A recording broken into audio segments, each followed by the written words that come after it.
Assalamualaikum warahmatullahi wabarakatuh. Nama Ulul Siti Nurhaliza, NIM 22211566, Prodi PGMP Res 1 semester 6. Saya akan menjawab tentang bidang tes keterampilan keagamaan nomor 2, yaitu tentang sejarah Maulid Rasul, tata cara dan ayat Al-Quran mengenai Maulid Rasul. Yang pertama, sejarah Maulid Rasul itu diadakan pada tahun 567 atau sampai 640 Hijriah oleh panglima para muslim yang paling hebat yang pernah ada pada masa setelah wafat Nabi Muhammad SAW, yaitu Salahuddin Al-Ayyubi. Beliau adalah orang yang melakukan pembebasan terhadap Palestina. Pada masa ini dikatakan Maulid diadakan untuk mengingatkan dan untuk membangkitkan semangat pasukan Islam yang dalam masa perang salib. Tata cara pelaksanaan Maulid Rasul itu ada bermacam-macam. Di sini saya akan mengambil tata cara Maulid Rasul di daerah Kandangan. Tata cara yang pertama itu yaitu pembukaan acara oleh pembawa acara, selanjutnya pembacaan Maulid Rasul, selanjutnya ada pembacaan ayat suci Al-Quran yang berhubungan dengan Maulid Rasul dibacakan oleh Failah. Selanjutnya ada ceramah agama. Ceramah agama ini di seputaran tentang kelahiran Nabi Muhammad SAW. Selanjutnya ada doa oleh penceramah. Selanjutnya terakhir penutup. Dan yang terakhir itu ada doa makan bersama. Selanjutnya ada surah yang mengenai tentang Maulid Rasul itu surah Yusuf ayat 58 yang berbunyi Qul bifadlika Allahu wa rahmatihi wa bidzalika falqahu wa khairum mimma yajma'un. Selanjutnya saya akan menjawab nomor 3 yang soalnya tentang amalia apa saja amalia malam nisfu Sa'ban dan tata caranya. Yang pertama itu ada sholat maghrib berjamaah, selanjutnya ada sholawat, sholat taubat, hajat, membaca yasin 3 kali. Setelah itu doa setiap selesai membaca surah yasin. Selanjutnya ada membaca doa setelah membaca yasin 3 kali. Selanjutnya ada sholat tasbih. Selanjutnya ada sholat isya dan makan bersama. Setelah itu ada tambahan amalan yaitu membaca doa Nabi Yunus sebanyak 2.375 kali setelah sholat isya. Dan boleh dicicil, namun waktunya hanya sampai subuh. Nah, selanjutnya ada tata cara amalan malam nisfu Sa'ban. Yang pertama itu sholat maghrib jamaah, seperti pada umumnya sholat maghrib berjamaah dilaksanakan 3 kali. Setelah itu zikir, doa dan bahagia sholat maghrib. Selanjutnya bersalawat sambil bersalam-salaman meminta maaf kepada jamaah yang lain. Selanjutnya sholat taubat. Nah, sholat taubat ini yang dibaca pada saat rakaat pertama yaitu Al-Imran ayat 135 dan rakaat kedua An-Nisa ayat 110. Selanjutnya dilaksanakan sholat hajat. Nah, ini kita dapat meminta kepada Allah Subhanahu wa taala apa saja yang ingin diajarkan.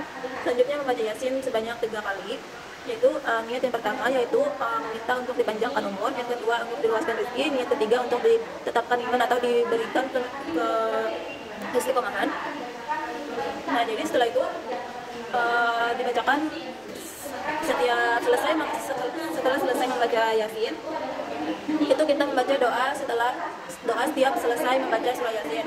Nah, sampai 3 kali selesai. Setelah itu baru kita membaca doa selesai membaca 3 kali. Setelah membaca surah 3 kali, setelah itu kita membaca doa setelah selesai membaca surah Yasin sebanyak 3 kali itu. Selanjutnya kita melaksanakan sholat tasbih sebanyak 4 rakaat, 2 kali salam. Tasbihnya itu sebanyak 75 kali. Nah, takbir pertama itu sebanyak 15 kali, subhanallah walhamdulillah wallahu akbar, itu bacaannya sebanyak 15 kali. Selanjutnya kita membaca niatnya itu usolli sunat tasbih rakaat ini lillahi ta'ala. Nah, itu setelah itu takbir membaca tasbih sebanyak 15 kali. Setelah membaca tasbih membaca Fatihah surah pendek. Setelah itu membaca tasbih lagi sebanyak 10 kali. Setelah itu ruku membaca lagi tasbih sebanyak 10 kali. I'tidal 10 kali, sujud 10 kali.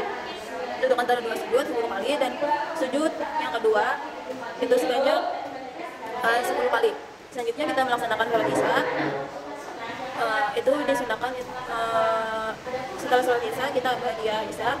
Setelah itu berbagi makanan. Nah, selanjutnya ada tambahan amalannya itu doa Nabi Yunus sebanyak 2.375 kali setelah sholat isya, dan boleh dicicil sampai sholat subuh. Nah, selanjutnya saya akan menjawab nomor 6 yang soalnya itu apakah yang melatar belakangi sholat istisqa dan sholat gerhana. Nah, jadi sholat istisqa itu dilatar belakangi karena untuk meminta hujan, karena sumber air yang tidak ada,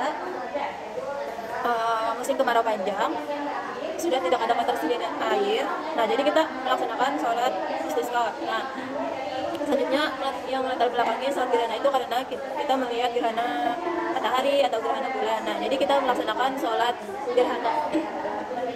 Nah, adapun tata cara pelaksanaan sholat istisqa dan sholat gerhana itu, nah, jadi yang pertama itu ada sholat istisqa, niatnya itu usolli sunnatal istisqa kata ini maqaman lillahi ta'ala, dilaksanakan seperti sholat sunnah yang lain pada umumnya.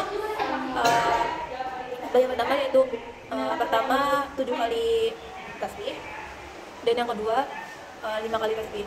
Nah, selanjutnya ada tata cara pelaksanaan sholat gerhana. Nah, yang pertama itu ada gerhana bulan yang niatnya usolli sunnatal kusufi kata ini maqaman lillahi ta'ala. Nah, ada punya matahari, niatnya itu usolli sunnatal kusufi kata ini maqaman lillahi ta'ala. Nah, itu tadi niatnya. Nah, selanjutnya setelah kita membaca niat, takbir, baca iftitah, ta'awudz, Fatihah dan ayat yang panjang seperti surah Al-Baqarah. Nah, ruku. Setelah itu kita ruku, membaca tasbih sebanyak 15 kali, subhanallah walhamdulillah wallahu akbar, i'tidal, tasmiyah, membaca Fatihah dan ayat pendek. Nah, selanjutnya ruku kedua, membaca tasbih pendek. Selanjutnya ruku kedua yaitu tasbih pendek. Selanjutnya i'tidal, sujud kedua, dan rakaat kedua seperti pada umumnya. Nah, selanjutnya ini ada imam dan khutbah sebanyak 2 khutbah menyampaikan tentang zikir, doa, istighfar dan sholat.